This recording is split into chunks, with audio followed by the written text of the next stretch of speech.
How are y'all doing? I'm gonna discuss what it cost me to make the foam kayak today, and it's a little cool outside, so I'm not gonna go out. But I thought I could just put this as a background here and leave the volume off, have a little something going on back there too. So let's start with the cost of the foam. The foam was $62. And I bought two big sheets of 2-inch foam for, they were damaged, so I got them for less than the 40-something dollars that they were marked for. So I got the two pieces of foam for 62, and then I got the fiberglass mat. I think was about 40 bucks. 40, just call it 45 because I can't remember it exactly, but it's pretty close. And it was enough to do the top and the bottom.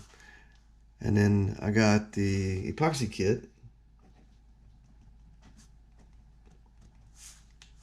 And it was $165 off of eBay. You just have to kind of shop it. The prices change weekly. Depends on how the ebb and tide of product and supply and demand thing. So the epoxy kit was $165.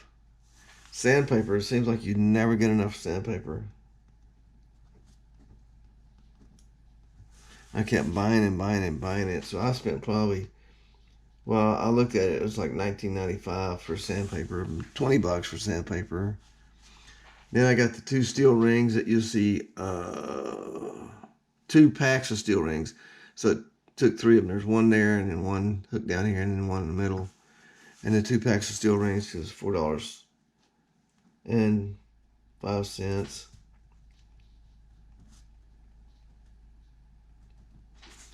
And they were zinc plated, so they won't rust. Or everything will rust. Some things just take a little bit longer. And then the foot pegs, I had those, so you can add that in there or don't add it. I didn't add the cost of those in there because I didn't have to pay for them. They were free. And then we had 5 tubes of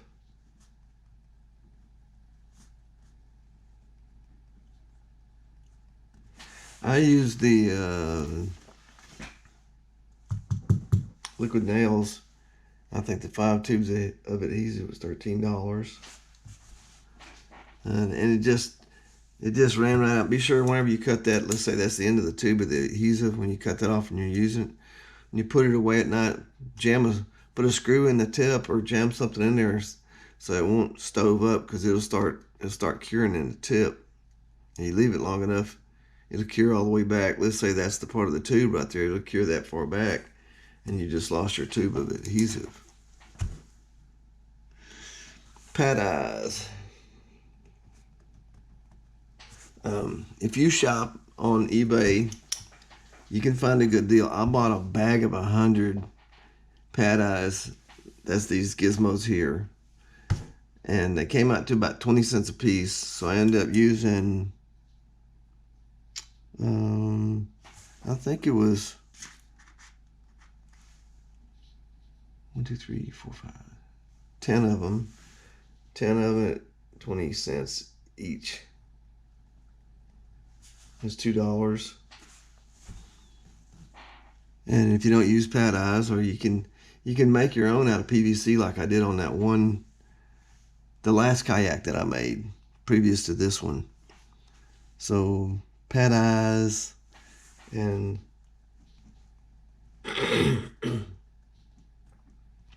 if you want a rudder, this is a Chinese rudder. It came from China. You can see the cables here to flip it up and down. It comes with those cables, and also the foot cables, which if you had the other kind of foot pegs here, you could attach the foot cables to it and operate the, there it is, operate the rudder by your feet. So right now I'm just using it as is. So that was $35.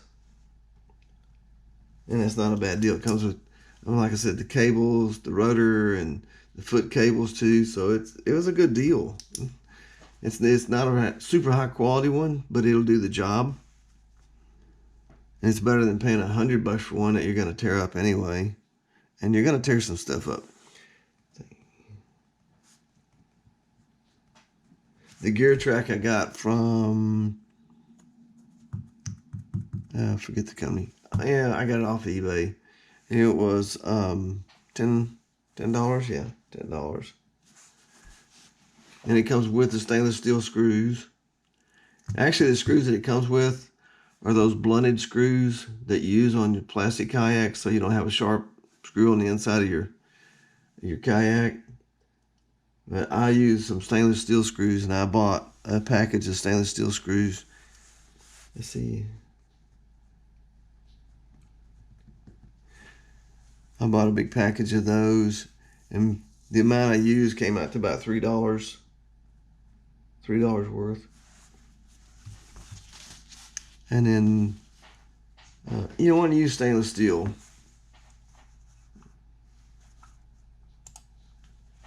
Oops. I use stainless steel screws. Stainless steel is going to rust too. Everything rusts.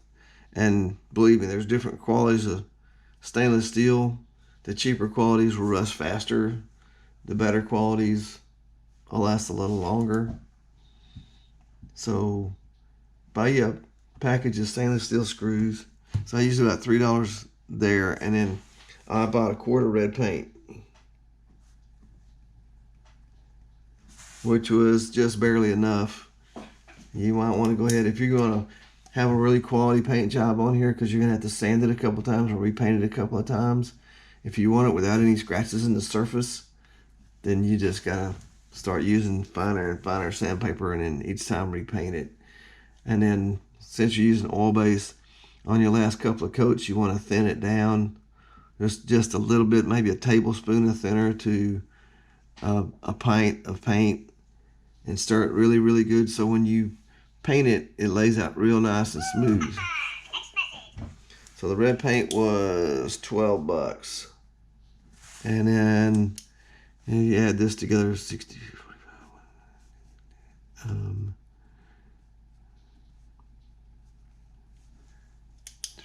I think that's $371. And then I worked on it pretty much almost every day, an hour.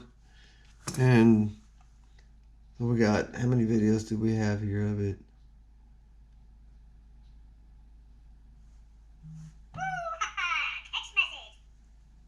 $43. So I had probably about 45, 50 hours and 50 hours. So you can build your kayak. And some of that time was spent looking for tools or looking for pencils or having a tasty, cool beverage. So in just a week or so, just tinkering with it. Or if you just work on weekends, it'll take a little longer. But you're looking at maybe a week to 2 weeks, a few hours a day or a week. And then you don't have to, you could go poor man's fiberglass. There's my biggest expense right there, was the epoxy kit. Now you can cut that cost down considerably if you go the poor man's fiberglass. Excuse me. It's work. But that's what it cost me to build that kayak. $371. Took me 50 hours of tinkering, and I enjoyed the build. That's including, that was including putting together the crate, the kayak crate. And then here's there's the video of taking it out in the bay in Christmas Bay. And the wind picked up, and we decided to hightail it back to the boat ramp before it got worse, because it's starting to get a little bit splashy on my kayak. You can see my wife's kayak up here. She rides the Old Town pedal kayak. And it was, where we were, it was probably, well, no, maybe 7 or 8 inches deep. So it wasn't deep enough for her to use her pedal drive.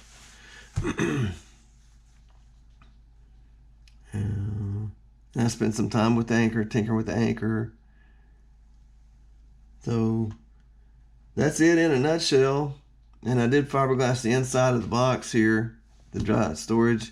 And you could actually use that for a cooler, or if you want to put bait in there, you can do that. And just be a hassle leaning forward, getting stuff out of it all the time. And the weight of it came to 60 pounds. So it's not a heavy kayak. Her Old Town kayak weighs 85 without the pedal drive in it. So it's by kayaking standards, it's not so bad. And this is testing it before I painted it. So I appreciate y'all hanging there and watching. I love all my subscribers and all my viewers. Subscribe if you like to, and if you subscribe, you can hit that bell, which will notify you every time I put out a new video. Thanks for watching.